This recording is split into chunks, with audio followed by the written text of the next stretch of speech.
Hey, you guys. Welcome to Talk About It Thursdays. I am your host, Karen Bailey. Please say hello when you come on. I would love to say hello back. I hope everybody is having an amazing week so far. I hope everybody is being smart out in this heat that we're dealing with. I know in Texas we're dealing with a lot of heat. I don't know what the weather's like anywhere else. But I hope everybody's being safe. I hope everybody's having a great summer. And let's get into it. You know, I don't like to take up too much time, and I would love to just share my topic with you guys, and then I can let you guys get back with your families and enjoy the rest of your evening and do all the things that we all need to get done. You guys, today my topic is, it's a new horizon. You know, I feel like with all of the negative things in the news, with all of the things we're all having to deal with our jobs and just with the economy and just all the things that we hear about every day. You know, so many people are having a rough time. And so my job today was just to try to keep us all uplifted and to keep us all encouraged. And that's what I want to do today. I just want to remind us that every new day is a new horizon. So that's where that topic came from. It's a new horizon. And as we begin to close out this month of July, I'm trying to start us over to 2027. This month of July, and we're going to get ready to enter into August soon. I just wanted us to kind of check our temperatures, just see where we are, you know, and ask ourselves a few questions. You know, number one, how are you doing in this 2026? You know, how is your mind? How is your body? And how is your spirit? You know, a lot of times we neglect ourselves because we're trying to make things happen. We're trying to take care of our families. We're trying to be the providers. We're trying to be the one that are the leaders for our family. But you have got to stop and check yourself sometimes. Make sure that you're good. While you're making sure everybody else has what they need, make sure that you are good as well. So check yourself and ask yourself, am I good in my mind? You know, are my thoughts where they need to be? Am I thinking positive? Am I looking forward to a new day? Am I dwelling on things that I should not be dwelling on? What about my body? Am I taking care of my health? Am I doing things to make my body last longer? Am I doing things to improve, you know, my health? You know, those are the things we need to be thinking about year after year.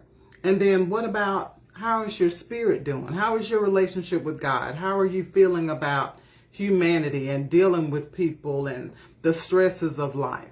Those are the things I want you to think about. You know, that's why you got to check your mind, your body, and your spirit. Don't leave you out while you're taking care of everybody else. Number two, let's ask ourselves, what are we doing different this year?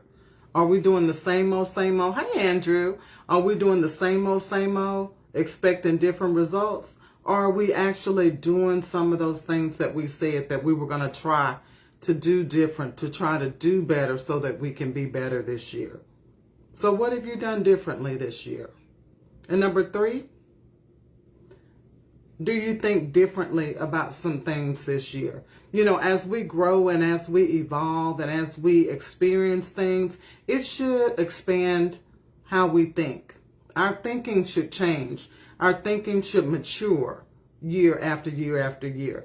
You know, sometimes I have found out that my opinion on things or my thoughts on things, once I got more information, I found out that I just had a small amount of knowledge.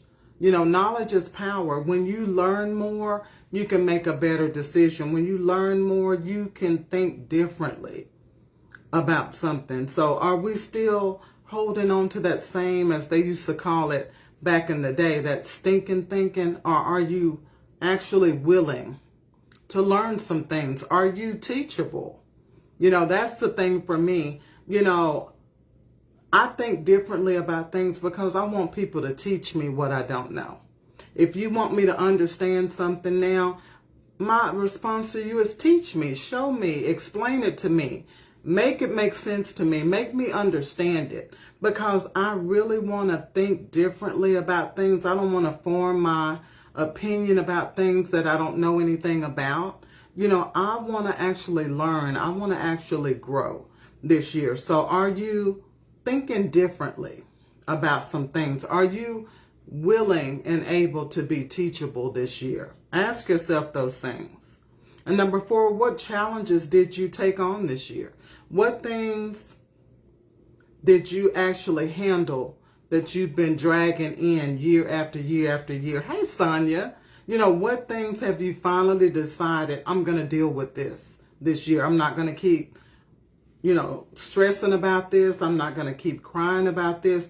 What things have you dealt with this year that you don't have to continue to drag into the next year and the next year and the next year? Sometimes we never unpack things. We don't unpack those bags. Sometimes, because we don't want to deal with things, or we don't want to hurt people's feelings, or we don't want to rock the boat. Sometimes we endure things in silence.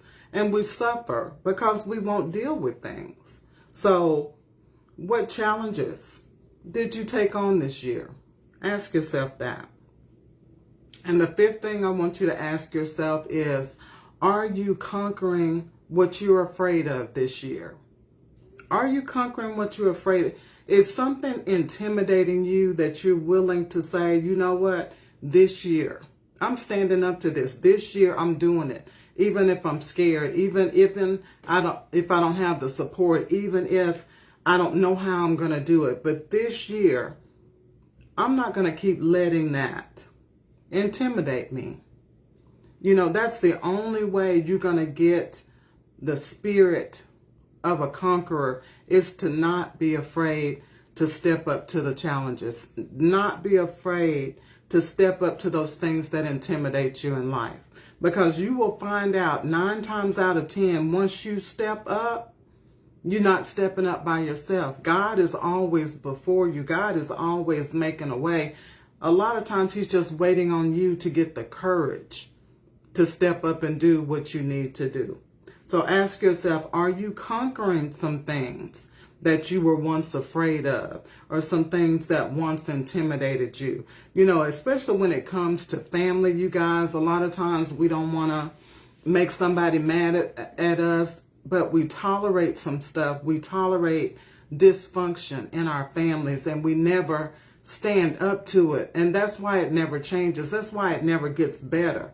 You may not want to say something to her because she's your mother, but if she's wrong, she's wrong. And if she's sowing discord in your family, somebody's got to say something. He may be your dad, but if he's wrong, he's wrong. Somebody needs to stand up and say, hey, you're tearing this family apart. You are our leader. You are the person that our children are looking up to. You need to change what you're doing. You can't be afraid to do the right thing, is what I'm trying to say. And everybody's not going to like you. I had to learn that a long time ago. When I stand up for right, or when I say something, about something that everybody else is putting up with, a lot of times I become the bad guy. But one thing about it, my conscience is clear, because once I've said something about it, once I've spoken on it, once I've told you the truth about something, it's off of me. It's between you and God as to what you do with it. And you have to be okay with people not liking to hear the truth. But as long as you mean it from the right place, as long as your heart was pure with what you were trying to do and what your intentions were due when trying to create peace in a situation where there was no peace, then you have nothing to worry about. You have nothing to be ashamed of. That's one thing I've had to learn about being a child of God. You're not always going to be liked. And if you're a person that you always have to have people on your side, or you always have to have the crowd, be for you, or you always have to have everybody smiling around you, you're going to have a hard time with standing up for what's right, because you're not going to be willing to risk all of that. But when you understand that sometimes to whom much is given, much is required, sometimes you're going to have to be the person that stands up when nobody else will. But there's a benefit in that. There's a benefit in that, because whatever you face, whatever you put out there, whatever you call out, God is going to do something about it. When you bring things to the light, God is going to do something about it. And a lot of times that's the reason why families don't get along, is because everything's being kept in the dark. Everything is behind closed doors. But sometimes you have to open your mouth and say, enough is enough. I'm bringing you out to the light, devil, so God can deal with you. And God will work those things out. And, as we take time to reflect on those 5 questions, let's be clear about what our goals really should be for 2026. There's 5 words that sum up everything that we all should be striving for. Those 5 words are peace. I don't know too many people that don't want peace in their life. Hope. We should all be hoping towards something. Love. A lot of times people say they don't care if they're loved or not. That's a lie. We all need love because God is love. Joy. Who wouldn't want to have that joy deep down in their heart that nobody can take away? And then strength. Who doesn't need strength in times like these? With everything that's going on in our lives, all the things that we can't control, you're going to need some strength in your life. But in order to get to any of these 5 things, it's going to start with the 3 G's, as I like to call them. And this starts every morning when you wake up. Every new horizon, every morning that you get, you need to start it off with the 3 G's. Number 1, first G is gratefulness. Wake up grateful and understand that you didn't have to wake up, first of all. Number 2, everything that you have, God gave it to you. 3, the fact that you're still alive means you still have a chance. So wake up with gratefulness in your heart. The second G is guidance.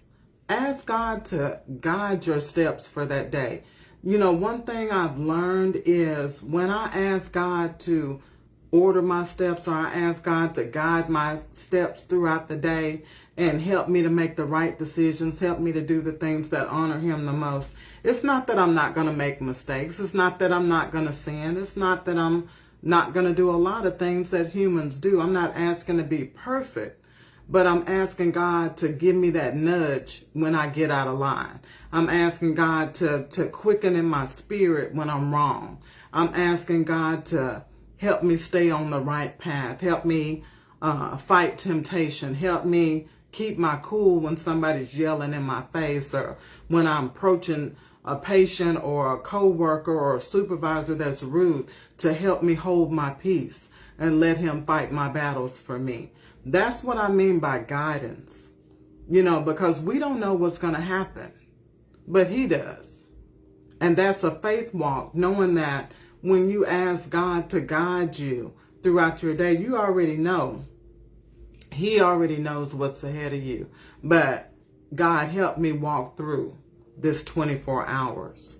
So that's the second part. Ask God for His guidance. And the third part is giving. That's the thing that most of us don't want to do. Giving. That means asking God to show you how that you can give more of Him to somebody else today. God, how can I be a light to somebody else today? How can I give my best, to everybody that I meet? God, how can I give people something that makes them glad that they saw me today? That's always been so very important to me, that when I encounter people, when I spend time with people, I want them to be glad that they saw me. I don't want them to regret. I don't want them to wish that, that they hadn't seen me and I hadn't seen them. You know how there are some people that you hope you see them first. That way you can avoid them without them seeing you. I never wanted to be that person that people had to dodge and hide from, or feel like I don't have time for this today. I don't have the patience for her today. That's always been that thing with me. It has always been important to me to either try to make you smile. I want to make you feel loved. I want to make you feel heard. I want to make you feel seen if you're dealing with me or if you're running into me. And that requires asking God to help you be in the right position, to help you be in the right frame of mind. That's why I say checking your mind, your body, and your spirit. That's why it's so good to take care of yourself, because that helps you be in the right frame of mind. And even with the things that I listen to in the mornings, you got to prepare for your day. And one thing I've learned is to not turn on that TV, not to turn on that news, because it messes with my ability to give my best to other people. And I learned that a long time ago. When I'm stressed about what's going on in this world, or sad or upset about something, I can't give my best to the people that I meet. So rather than taking a chance on watching all of that stuff, now I do things that build me up in the morning. I get my worship music on in the morning, or I turn on a podcast in the morning while I'm getting ready. Something that's going to build me up, something that's going to edify me up, so that I can give the best. The best. Thank you, Andrew. I just want to always give my best to people. You know what I'm saying? Because one thing I know is there's been times in my life when I needed some good, and it seemed like I couldn't find it sometimes. And I don't want anybody to feel that way, like there's just nobody that has anything kind to say, nobody that, has any compassion anymore. So that's very important to me. But you do have to prepare yourself for your day, because like you say, you're human. Things are going to happen throughout your day, but that's why you build yourself up. That's why you build yourself up, so that you can take it, so that you won't inflict those things on other people, so that you can be the best version of yourself. So let's move forward to hope, you guys. Let's start with hope. Hope is the reason that we all look forward to the future. You wouldn't even be looking forward to your future if you didn't hope something really good was going to happen. Hope is the expectation that something good is headed in front of us. It's beyond, it's on the next horizon. Sometimes this might mean a fresh start in life. Sometimes you need a fresh start. Sometimes you need to wipe the board clean and start over. I've done that before several times, where I've had to just erase everything, tear up everything, and just come back and say, okay, let me start from scratch, because I need something fresh in my life. And then sometimes it could mean a new chapter in your career, or maybe even seeing that humanity is making some progress. Those things are the things that give you hope. When you see all nationalities of people getting along, or people coming together for one cause, or people coming together to worship, people coming together to serve. Those are the things that give you hope, that lets you know that there is a God, that God is working within all of us, and that we can be unified if we choose to. And then hope opens new horizons, making us capable of dreaming of things that we can't even imagine. I have dreamed this year of things that I've never dreamt of before. My imagination, my creativity is getting broader because I have hope. Because I believe God, and I believe God can do anything but fail. And so now I'm learning how to think bigger. I get excited about things that I've never done before. And that's only because of the hope that I have in Jesus Christ. That's what makes me know that I can do all things through Christ who strengthens me. So when you believe a better future is in front of you, your brain becomes more flexible and you become more creative. You learn how to problem solve better. Things just make sense faster for you, when you have hope. and you can see new solutions that you never saw before.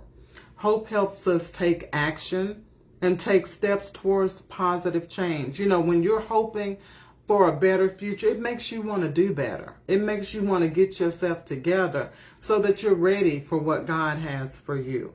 You know, hope creates resilience. You know, it sustains your emotional health by convincing you that the negative situation you may be in today is only temporary. You know, circumstances come and go in our lives, and we have to believe, we have to hope in God that there's something better on the next horizon. Hope helps us set goals. It helps us clearly define what you want out of life, and it maps out the road to get there. So that's what hope does for us. And then next topic is love. Love is a selfless commitment to another person, to their well-being, to their growth, to their happiness. Every human needs that. I don't care what you say. I don't care how you say you can do life on your own. Nobody is completely fulfilled without feeling love and giving love. God is love. So that's why that's in us naturally, to give love and to receive love, because that's part of how he made us. That's part of how he formed us out of love. You know, and without showing love and being loved, our life lacks fulfillment, and it lacks purpose. You can't fulfill your purpose without showing some love. You got to have some compassion for something. You got to have a drive for something in order to fulfill your purpose. Your purpose is always going to be tied to people in some way. And the only way you're going to fulfill your purpose is you've got to have some love in your heart. You got to have some love for the God that you serve. You got to have some love for what you're doing and how you're making a difference. So love is going to be there whether you like it or not, if you're going to fulfill your purpose. And this is also why it hurts so deeply, y'all, when somebody that, you know, we were close to, when they betray us. It's because love is that precious. Love is that precious gift that comes from God. And that's why it's so hurtful, especially when it's somebody that we care about. But remember, love is perfect, but people aren't. And so that's why you can't give up on love just because somebody hurt you. You can't give up on love just because somebody misunderstood you or tried to misuse you. You know, that is not what love is. God is love, and you got to remember that. He is in the center of love. Love gives us hope and builds a sense of safety, and it helps you grow. Love helps us heal from those past pains and traumas, and it gives you a clear reason to want to live and build again. Hope and joy and love makes life better. It makes life brighter. It gives us happy moments to look forward to. Love is a sense of safety and trust. Knowing somebody cares for you lowers your stress level. And it helps you be more courageous. It helps you be more confident in yourself. Growth and courage comes from love. Love gives you the push to try new things and to want to better yourself. That's what love is about. Love is so important, because without love, what would this world be? Without love, how would we deal with one another? How would we be able to give each other grace? You know, God gives us grace every day for all the mistakes that we make. And so God is constantly being the example of love for all of us. So how could we not want that in our lives? The third thing is joy. Joy is that deep, unshakable inner gladness and contentment. And that's only produced by God and His Holy Spirit. Joy doesn't depend on your circumstances. God's joy is related to your relationship with Him, that you believe in His promises and the hope of His salvation.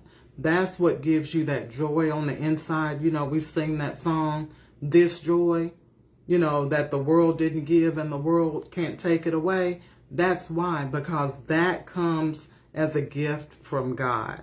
So why would you not want that type of joy in your life? We need joy. Number one, so that our circumstances don't define us.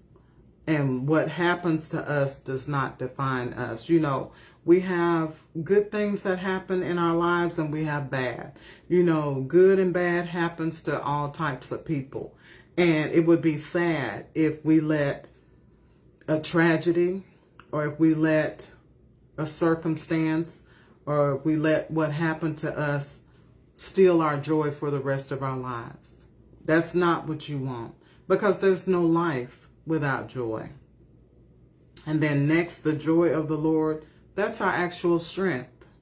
It provides emotional and spiritual resilience. And that's why we need joy in our lives, because there are going to be times where you're not even going to know where your strength comes from, but it's going to be in your praise, it's going to be in your worship, it's going to be in your time spent with God. And that's when you're going to start feeling that strength come back, that joy come back in your life. And then you'll know that you can keep going and you can endure. The fourth thing that we all need is our strength. Like I said, the capacity and the power to withstand pressure. Life is pressure. Y'all know life is pressure all the time. Every time you turn around, somebody is wanting you to do more. Somebody's needing you to do more. Somebody's not happy with what you already did. Somebody wants you to do more for less money. It's pressure all the time. Pressure all the time. But it's that strength that you get from your relationship with God. It's that strength that you get from your joy of the Lord that will help you have the capacity and the power to withstand the pressures of this world. And then you'll be able to endure those difficult situations. And no matter how hard we try to stay on the right path in life, things are going to happen. That's going to test our patience. It's going to test our strength. It's going to test our joy. And that's why you have to stay built up. That's why you have to stay close to God.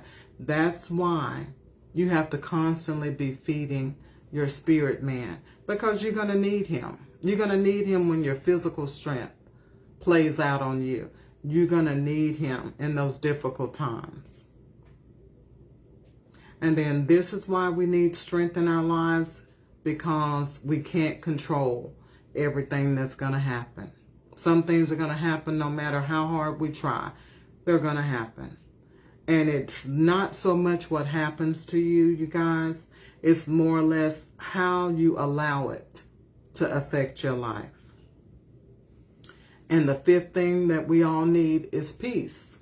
Peace is that state of harmony, that freedom from conflict, just having calmness in your life. We all need that. Nobody should go through life not knowing what peace feels like. Peace is essential, and it provides safety and stability and mental clarity. And it's required to thrive in life. You've got to have some times where you have some peace in your life in order to think straight, in order to make those big decisions. So what holds us back from these 5 goals in life, you guys? Obstacles. Let's talk about these obstacles. Number 1, lack of trust. Lack of trust. You know, we like to think that we're tough. We like to think that we don't let anybody shake us, but sometimes deep down, we've been hurt so bad that we don't trust anybody. And refusing to trust again because somebody hurt you in your past, it's just going to keep you in your own personal prison. And it's going to keep you from the blessings in life. You got to be willing to open your heart and trust somebody again. Everybody's not the same. And then living too much in the past. Some people talk about their past too much. They dwell on their past too much. You got to let that stuff go. You made some mistakes in your past. You've had some pain in your past. But the thing about it is it's in your past. You need to take the lesson from it and you need to move on. Leave that stuff behind you. There's nothing to see back there. Just keep moving forward. Keep your eyes forward. That's the goal, to move forward. And then not making wise decisions because you refuse to use wisdom and you refuse to follow instructions. You know, some people are so set on doing things their way that they don't use wisdom and they don't appreciate wisdom when it's offered to them. So that'll keep you from having your peace, your love, your joy when you don't use wisdom to make good decisions. And number 4, sometimes me, just you, the person that you are, is the problem. You know, one thing I've learned to do, and whenever you decide you want to do better or be better, the first thing God is going to make you focus on is you. Because you're the common denominator in every problem in your life. So he's going to deal with you first. And that's how he dealt with me. And my prayers now are for God to not let me sabotage anything that he has planned for me because of my own selfish desires. You know, I ask God to override my desires all the time because I know me. You know, I have limited knowledge. I like what I like. I want what I want, but that doesn't mean that it's good for me. So I always pray to God now, God, don't let me sabotage anything you have planned for my life. And then 5, sometimes we focus too much on just being selfish. Everything's about us. Everything is revolving around us, and we can't think about anybody else in the scenario. And that'll keep you from connecting with other people. When all you can think about is personal gain and what you're going to get out of everything, it'll keep you from connecting with people. And it'll keep you from truly experiencing the joy and the love that helps you grow. And then number 6, dwelling on the time all the time. When you're always worried about how old you are and regretting all the things that you didn't get to do when you were younger, this, that, and the other. Focusing on time will keep you from being present. It'll keep you from enjoying the day that you're in right now. And then number 7, the last one, is doubt and fear. Doubt and fear, lack of trust in yourselves, lack of trust in God. It brings anxiety and feelings of despair and hopelessness in your life. And those are the things that are going to keep us from moving forward. Those are the things that are going to keep us from getting that love, that joy, that peace, that strength, you know, that we deserve in our lives. You guys, my final thought is at the end of the day, we all have to make up our minds, you know, as to what quality of life looks like. You know, quality of life may look one way to me and may look different to you, but you have to decide what it means to you. And if we learn to make moves that bring us closer to having the peace we deserve, having the hope in God that we need, having the joy, having the strength, and having the love we deserve, we find that our lives have more meaning. And then we're able to leave a legacy behind for the next generation. So if you didn't get anything out of what I said, remember the 3 G's. Wake up grateful, ask God for guidance, and give the best version of yourself to others so that you are the one that causes somebody else's day to be better. You are the one that gives somebody hope. You're the one that's giving people peace, and you're the one that's giving people joy. Thank you guys for watching. I hope you have a wonderful Friday and a beautiful weekend. I'm going to close us out with a quick prayer. Heavenly Father, thank you for this day. Thank you for this week. God, we ask that you continue to guide us and watch over us, Father God. Help us to always be grateful. Help us to always acknowledge you in everything that we do. And most of all, God, help us to be the light. Help us to be able to give you to somebody else. And God, we will forever give you all the glory. We'll give you all the joy, and we'll give you all the praise. In Jesus' name, amen. Thank you guys for watching. Love y'all. Go on with your day. Have a great evening. Y'all stay safe. Bye.